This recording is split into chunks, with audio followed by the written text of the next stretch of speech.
Savez-vous comment? Bonjour l'ENC. Aujourd'hui, nous allons voir comment interpréter une mesure ambulatoire de la pression artérielle.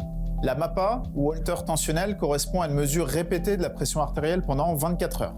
Elle est indiquée dans les situations suivantes. Le diagnostic initial et le suivi d'une HTA en alternative à l'automesure tensionnelle, la suspicion d'HTA blouse blanche ou d'HTA masquée, le diagnostic d'une HTA résistante, la recherche de pic hypertensif ou d'hypotension et l'évaluation du profil deeper ou non-deeper. La première étape est de s'assurer de la qualité de l'examen. Choisir un brassard adapté. Le moniteur doit être validé par l'ANSM. La liste des tensiomètres validés se trouve sur le site StraightBP. Le patient doit noter son heure de coucher et son heure de réveil, et la pression artérielle se prend tous les quarts d'heure la journée et toutes les demi-heures la nuit. Ensuite, pour une interprétation fiable, les recommandations préconisent un minimum de 70% de mesures attendues, 20 mesures diurnes au minimum, 7 mesures nocturnes au minimum. Tout d'abord, l'analyse est qualitative. Nous regarderons en premier la courbe des pressions artérielles systoliques et diastoliques sur les 24 heures, puis la variation nocturne et les pics tensionnels et hypotension. Puis on analysera les chiffres moyens de pression artérielle systolique et diastolique en période diurne, nocturne et sur les 24 heures. On peut aussi regarder la pression pulsée qui est un indicateur de rigidité artérielle en l'absence d'insuffisance aortique significative et fortement corrélée au risque cardiovasculaire indépendamment du niveau de pression artérielle. Les seuils tensionnels selon la Société européenne d'hypertension sont 135-85 en période diurne, 120-70 en période nocturne et 130-80 sur les 24 heures. On retiendra 4 diagnostics possibles selon la pression artérielle au cabinet et le résultat de la MAPA. L'hypertension confirmée, l'HTA masquée, l'HTA blouse blanche et la pression artérielle normale. La meilleure valeur pronostique est la pression artérielle nocturne, puis celle des 24 heures, puis diurne.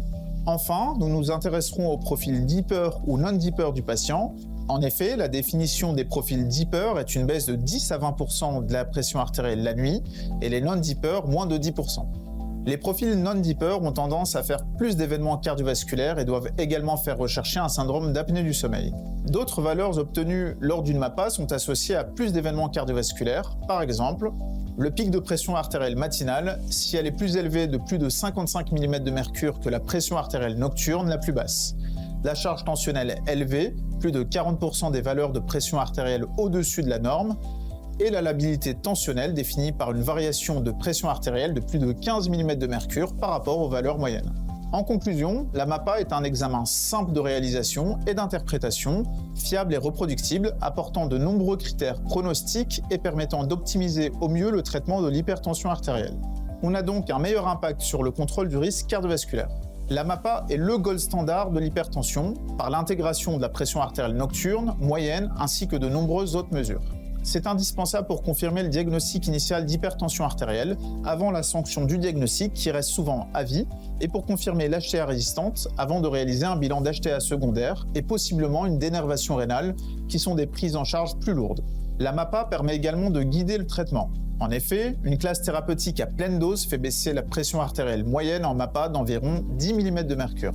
Pour ce qui est de l'automesure tensionnelle, on utilisera un appareil validé avec des mesures de pression artérielle le matin et le soir après 5 minutes de repos au niveau de l'avant-bras avec un brassard adapté à hauteur du cœur.